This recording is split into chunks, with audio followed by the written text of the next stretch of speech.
திருமாங்கல்யம் என்பது ஒரு புனிதமான பொருளாக பார்க்கப்படுகிறது. காரணம் ராஜராஜ சோழ காலத்திலேயே பெண்களுக்கு நெஞ்சுக்குழியின் நடுவில் 2 நரம்புகள் மூளையுடன் தொடர்புடையதாக இருக்கிறது. இதில் உலோகத்தினால் செய்யப்பட்ட தாலியை கழுத்தில் கட்டிக்கொள்ளும் பொழுது மூளை இன்னும் நன்றாக வேலை செய்து நினைவுத்திறனை அதிகரிக்கிறது.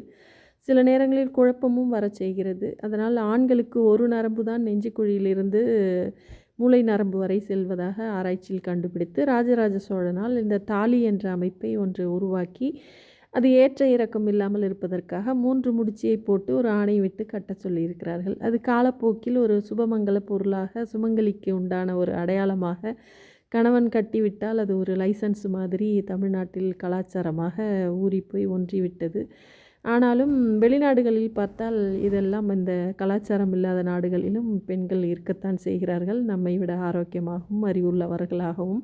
இருந்தாலும் தாலி கட்டிக்கொண்டால் தான் சுமங்கலி, தாலி இல்லாதவர்கள் கணவனை இழந்து விட்டால் உடனே அதை எடுத்து விட வேண்டும் என்றெல்லாம் சம்பிரதாயங்கள் இருக்கிறது.